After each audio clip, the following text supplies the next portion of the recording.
naman ng mga kongresista hindi pinalagpas ni VP Sara. Princess Abante at iba pang binayaran na kongresista upang pumirma sa impeachment, nangangamba na sa kung ano pang maaaring ibulgar ni VP Sara. Pero bago ang lahat, kung hindi pa kayo nakapag-subscribe sa channel na ito, please do subscribe para mas maging updated pa kayo sa mga susunod kong mga videos. Halos maubusan ng bala si Princess Abante kakadiskarte upang proteksyonan ang kanyang mga kasaping alipores ni Romualdez. Ani Abante na nasasaktan umano sila sa naging pahayag ng Vice Presidente.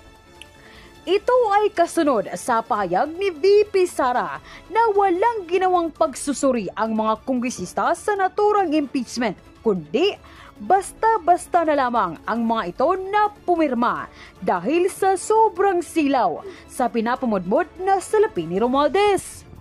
Mga bagong alegasyon si Vice President Sara Duterte na hindi daw binasa umano ng 215 na kongresista o mahigit 1/3 yung impeachment case laban sa kanya bago po pirmahan, at may mga alegasyon din po na may kapalit itong budget bawat pirma. Your reaction po, ma'am? Siguro dapat maging klaro tayo dun sa mga paratang na ganyan. Hindi pwedeng dinadaan lagi sa intriga yung mga ganitong aligasyon, lalong-lalo na pag ang sinasabing aligasyon ay paninira hindi lang sa integrity nung individual na representante na pumirma, kundi mismo dun sa institution na kinabibilangan ng mga representanteng ito.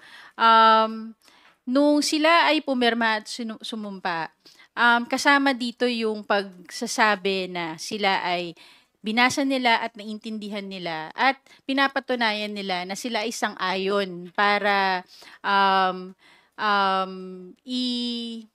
ituloy ang impeachment laban kay Vice President Sara at i-transmit ito sa Senado. Tungkol naman sa may nakuhang favor or bayad ang ating mga representante,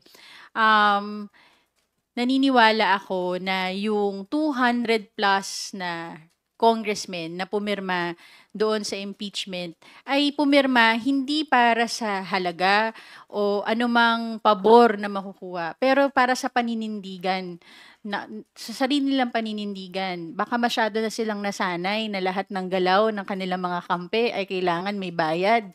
Pero dito sa Kongreso, dito sa Kamara, hindi ganyan ang mga miyembro ng Kamara na kailangan bayaran para gumalaw. Ang importante, meron silang integrity at meron silang paninindigan sa kanilang mga desisyon. Thank you, ma'am. Kakabit lang din po ng istoryang impeachment. May stand po si Senate Minority Leader Coco Pimentel tungkol po sa usapin ng inhibition ng mga senator judge. Basahin ko lang po yung part ng statement niya. Kung kapag inhibit, nakakalusot pa siya, di na kailangan sabihin kung ano yung posisyon niya. Guilty ba or not guilty? The Senate Minority Leader is calling for the senators to actually take a stand po na wag na mag-inhibit, mag-convict or sabihin na convicted or acquitted based on their own judgment po. Kayo po ba, ano po yung take niya sa inhibition? Bilang senator judges, kasama yan sa kanilang tungkulin na maging impartial sa tanggap at pakikinig ng ebidensya pag natuloy ang trial, na sana ituloy na nila yung impeachment trial. Nung hinaral sila bilang senador, kasama yun sa tungkulin regardless kung ano yung naging desisyon nila para sa pagtakbo. Pero once na nanalo na sila bilang senador, kasama na dito, hindi lang yung politika nila, pero yung tungkulin nila sa mamamayan, tungkulin nila sa saligang batas, nagampanan ng kanilang trabaho bilang senator judge pag sila ay naging isang impeachment court. Hindi ko masasagot kung magmo-move ang impeachment, ang prosecution panel for inhibition. Pero importante na ang ating mga senator judges ay mapakita nila na willing sila, sinumpaan na nila, they took their oath, 'di ba? As a senator judge, na gagampanan nila yung sinumpaan nilang tungkulin na magiging impartial sila. doon sa pagsuri, sa pagkikinig ng mga ebidensyang ilalahad at magdidesisyon sila hindi ayon sa politika, hindi ayon sa politiko, kundi ayon sa ebidensyang mailalahad sa impeachment trial.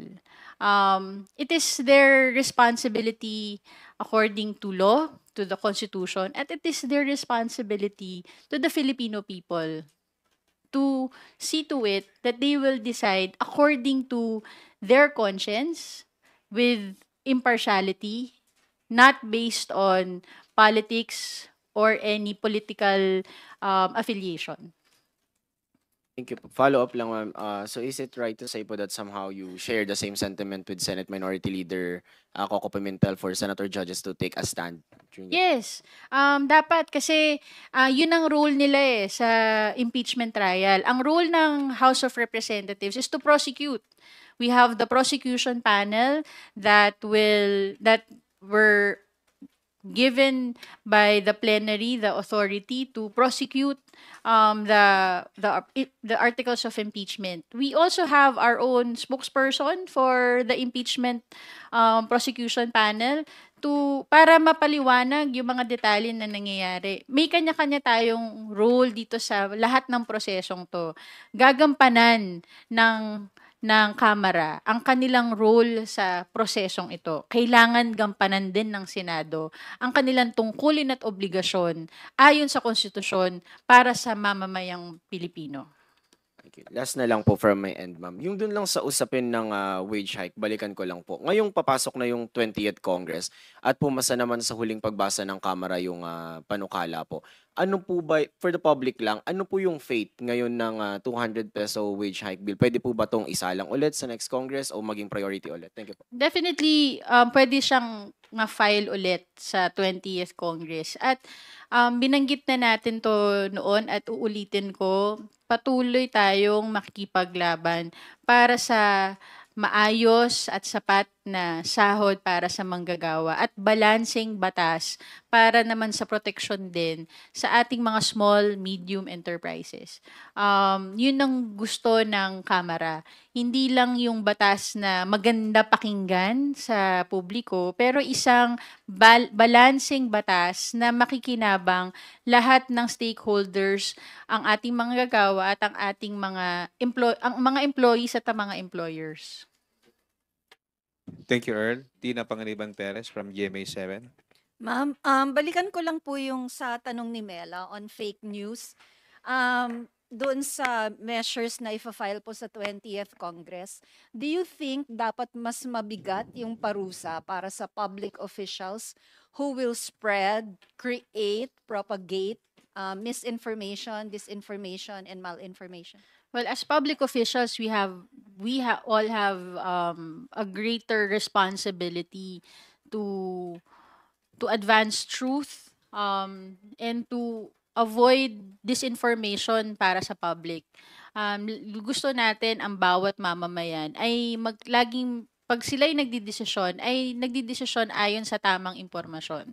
Now, kung ano yung magiging penalties for public officials, it's really up to the plenary, to the members of the 20th Congress to initiate the legislation and discuss what would be the right penalties for public officials that knowingly, intentionally, and in bad faith propagate fake news, disinformation, and use AI-generated content to cause intrigues, instability, destability, and yung mga paninira sa ating proseso. Ma'am, on impeachment naman po, may statement po kasi yung spokes ng impeachment court na hindi raw sa kanila ang foot dragging kasi ang dami raw nilang nagawa in 1 week. Yung process daw ang mabagal gumalaw. Tapos disrespectful din daw ang litigants kapag kine-question nila yung korte. Kung gusto raw ng House na mapabilis yung proseso, i-file na raw yung dapat i-file. Well, action speaks louder than words, no? Siguro nakita naman natin yung mga nangyari sa mga huling araw tungkol sa ko-convene ng impeachment court. But yung katulad nga ng sinabi ni Presidente, we want the impeachment process to just continue. It is up to the prosecution panel um to file the necessary motions that they need to file. But ito lang din po, no, paklaruin ko lang din. Yung mga requirements na hinihingi pa sa prosecution panel, hindi yan kasama sa Constitution eh. Ang requirement lang ng Constitution, a verified complaint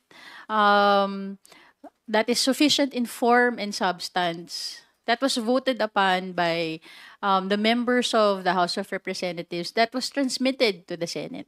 A certification, similar to a certification of non-forum shopping, we do not find that in the Constitution. We need to abide by what is provided by the Constitution. Whether galing sa House or galing sa Senate. So, ang gusto natin maging maayos at tama yung proseso. And naniniwala naman din po kami that the House Prosecution Panel is ready. They are capable, they are competent to try this case before the Senate, before the senator judges, when the trial proceeds forthwith. Thank you, Tina. Haji Camino from Brigada News. Attorney Princess, good morning po. In an interview po, si Vice President Sara Duterte confirmed na nag-submit na daw po sila ng budget proposal of 733 million pesos. Mas mataas ng kaunti from the 700 million, dinagdagan na daw po yung sa education.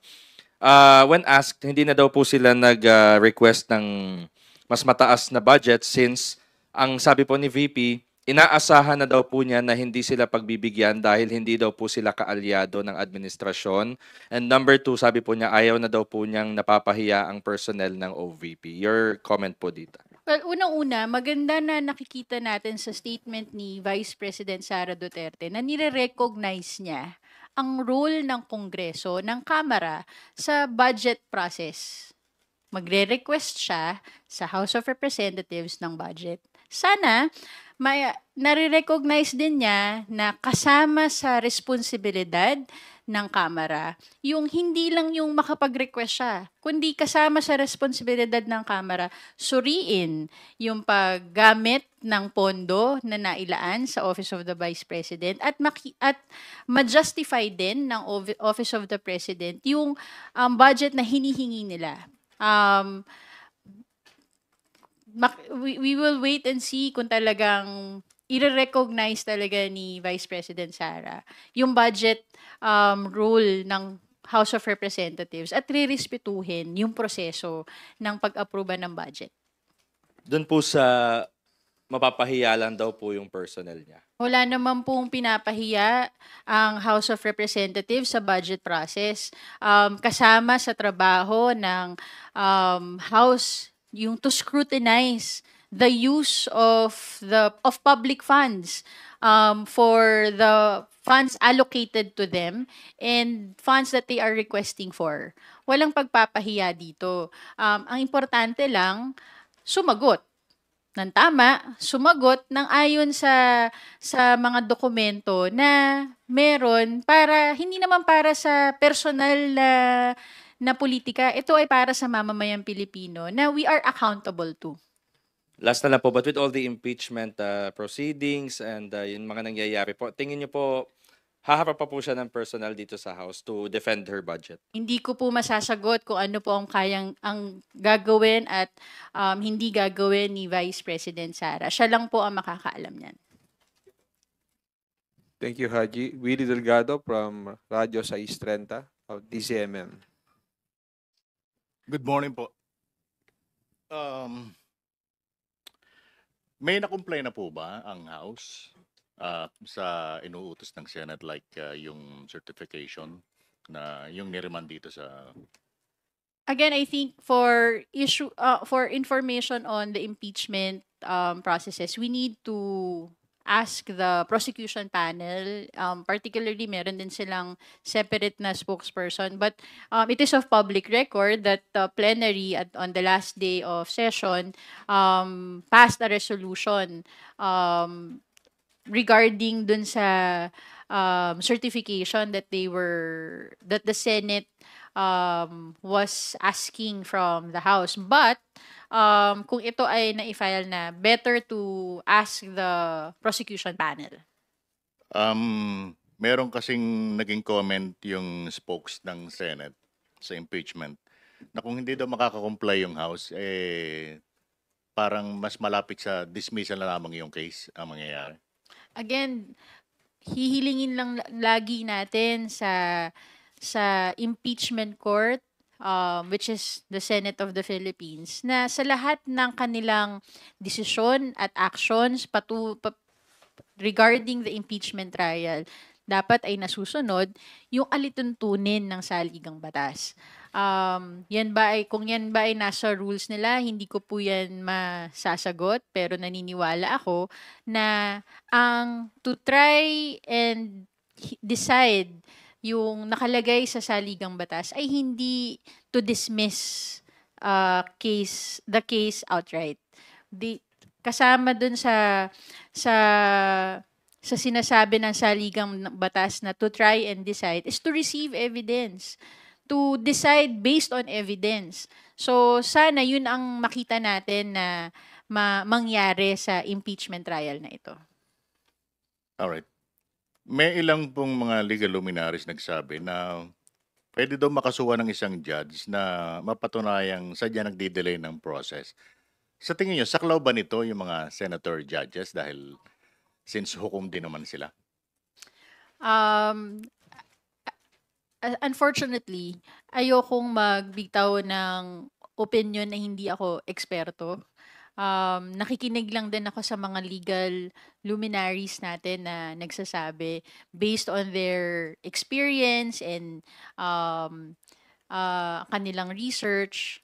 Kaya nga, bilang tagapagsalita ng House, ang pwede ko lang masabi ay ang hilingin sa senator judges to ensure that they will comply and perform their roles in the impeachment trial as senator judges, to sit as a senator judge, to receive the evidence and decide the case based on the pieces of evidence that will be presented with impartiality, not for political reasons, but for justice and accountability na hinihingi ng mamamayang Pilipino.